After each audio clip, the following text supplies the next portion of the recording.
Greetings and welcome to the Sawblade666 YouTube channel. I'm Daniel Sawblade. And I'm Cartoon Ryan. And today's special guest is... Abbie Stabby. Hello. Awesome. Today I thought we'd go over, show off my Christmas presents from the lovely Abbie Stabby. I went a bit overboard, as usual. I don't think you did. We're going to go over briefly each of these and just do a brief summary. We could probably start off with these two at the same time. These are this is the 2011 release of all of Bernie Wrightston's work in Creepy, featured in Creepy magazine from the 70s. Which is awesome to have, because although it's cool to have the separate issues with these works in them, it's just also cool to have it all in one book, and along with info on the work, and background information. This was published by Dark Horse, and also there's one on Richard Corbin. I remember this coming out and missed out on it. Just because, you get caught up with other things, lack of funds, whatever. Yeah. But, so I was really, really happy to get this one. Also, it's kind of gone up in price as with books seem to do these days. Yeah, especially with specific artists as well, it seems to just jet up in value.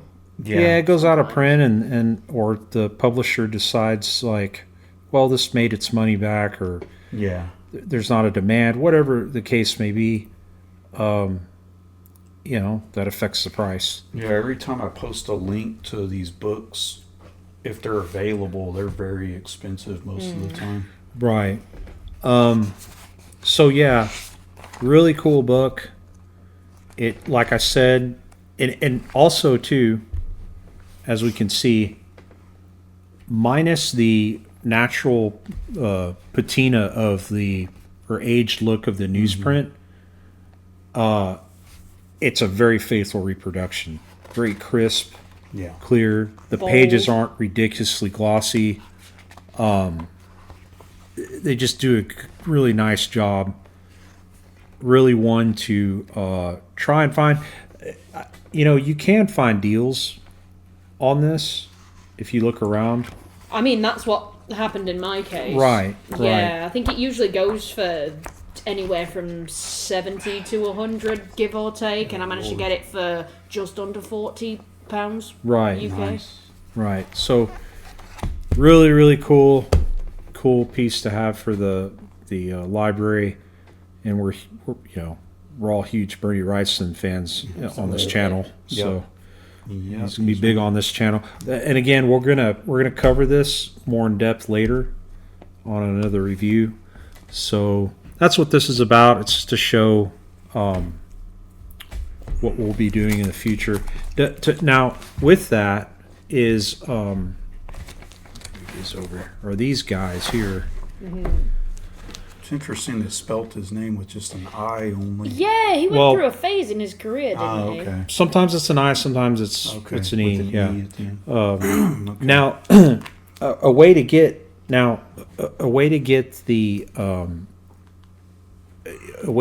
Bernie's work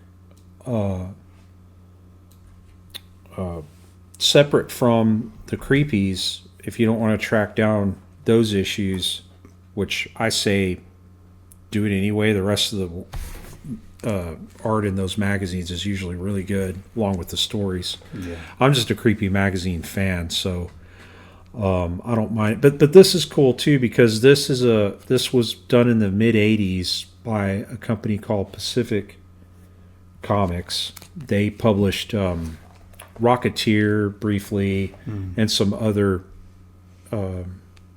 comics, independent creations and stuff. They didn't deal with too many major IPs at the time, I don't think. But they reprinted Bernie Wrightston's creepy work.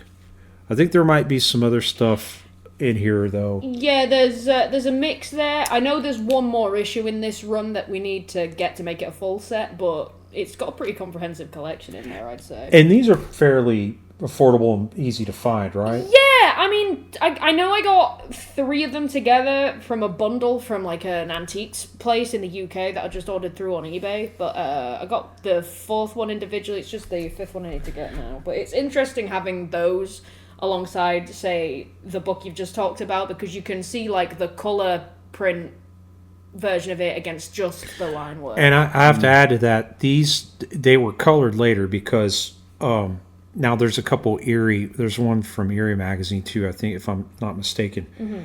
These were colored later. They originally were black and white. So Yeah. when you get the creepy hardbound book, or you find a creepy out in the wild with Bernie's work in it, it's going to be black and white. So, but this company decided to color them, and the coloring's okay. It's a pretty good job. But yeah, there's like as Abbie said, there's 4 issues in this series. 5. 5, excuse me. And we've only got 4. And each one comes with a cover or a close-up shot of key panels in different stories. Now this one's really, really classic that a lot of people recognize. Mm-hmm. So another way to have his work in printed form. I'd seen these a couple times before, but didn't run across them again. So again, really cool to receive these. Thank you again, Abbie. You're welcome. You're very welcome. Now this is really exciting. Yeah, definitely. I discovered this comic briefly. Well, I may have had an issue of Heavy Metal with this comic in it, and didn't see or hear anything about it ever again, because this stuff's kind of hard to find and come across. Yeah. Minus the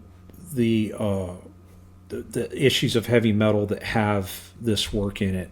But this is the graphic novel version of Requiem by Pat Mills, and I believe it's pronounced Olivier Ledoir. He's a French illustrator. Yeah, cartoonist from France. Pat Mills is famous for help me. He was. Did he do a 2000 AD He did Slain, stuff? yeah. Yeah, he was writer on the comic Slain, which featured Glenn Fabry and Beasley. But this stuff, man, we're going to talk. We're going to talk a lot about this work on the channel. It is. The only thing I can describe this is Dracula meets Warhammer 40K. Yeah. All the way. It mixed with a little bit of pirates. There's everything. There's pirates. There's World War space II battles, soldiers, space battles. The cults, art, Catholicism. It's amazing. The art is phenomenal. Yeah. It is really mind blowing. So dense on every single page. It's just a lot of rich colors there. Yeah. Here's and you can see the influence of Vlad the Impaler, Bram Stoker. Mm-hmm. So it's got a cross of just, like I said, 40K space opera battle stuff to, really violent, barbaric, vampire stuff. And I haven't read through all these yet. No. But it's epic as fuck. And this series itself, it's still ongoing. To say it started coming out in like the early kind of 2000s, like 2004 maybe. Yes. 20 years. Yeah. Yeah. He's been working on this thing for a good while. Yeah, I think he's up to chapter 12 of it. That's been released in French first, I'm going to say. And then once he gets to chapter 13, I'm hoping, everybody's hoping that they release like a big collective volume, because getting 1, 2, and 3 here was a challenge. Kind of but hard. Number 4 and number 5 especially seem to be just the hardest to find, and I got outbid at the last minute on those two, and it devastates me to this day. I failed to, in preparing for this review, or well, this video, I thought later that, and we'll do this in another video, because like I said, we're going to talk about this work a lot. An easier way to get this, if you can't get because each volume is like what? It's 2 story arcs from. Okay. So in heavy metal, you would probably get 1. Yeah, 1 per issue. And yeah. What I'll do is I'll try to go back. Maybe Abbie can help me with this. Oh, yeah, definitely. Is we will go back and kind of let everybody know which issues of heavy metal to pick up, because those would be easier to find than these volumes. Yeah. A little more affordable too. But great stuff. Requiem. He's on Instagram too, so just look up his name. Cool. Ledoir or Yeah, Ledoir. and he even had, like, I think it was this year at the Angoulême Festival in France, which is like the big sort of comic festival. He had his own exhibition, and it was really quite something. Yes, that's awesome. Abbie, just real quick, we'll do one final thing, just for a reference point, and I think that's what she was going for. One, yeah. Well, no, it was right here. Oh, was it that one? Yeah. I was going to compare the panel to that. Oh, right. Okay, that's the one. Yeah. Okay, cool. So here's, if you can get a close-up shot on that. This is how it originally appears, and then here's the color version. So that's what they did for the covers. They just zoomed in to key panels, but they did a good job. Yeah, it's a good presentation. Looks good to me. But man, I can just It's pour gorgeous over in this black and work white, for isn't it? I hours. love it. Yeah, that dude was just on another level. Thank you for the super rad Christmas presents, Abbie. You're very welcome.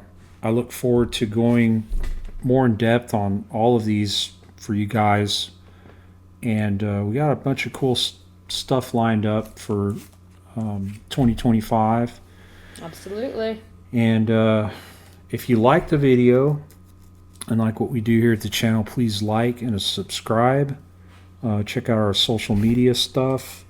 Abbie, is there anything you want to plug for the people? Yeah, sure thing. You can follow me over on Twitch at Abbie Stabby Art. I stream every Wednesday, Thursday, and Friday at 1:30 UK time. I also do commissions as well, so if you message me via Abbie Stabby on Instagram or Abbie Stabby Art over on Facebook, I would be more than happy to help. Excellent. Anything you're working on, Ryan? No, or want to plug? Just check me out on Instagram. Cartoon Ryan, it's all one word. And that's where I post my work. Other than Facebook, you can find me on there. Just look up Ryan Shaw, and I have a Superman profile picture there. Awesome. And just, hit me up if you're looking for some fan art or something like that. Absolutely. And check us out on Thursdays. Every Thursday at 7 p.m. we go live and just draw and hang out and talk to everybody. And as far as my work, you can check out Sawblade666.com. You can email me from the website or check me out on Instagram, same name. DM me there or email. I'm also available for commissions, so hit me up.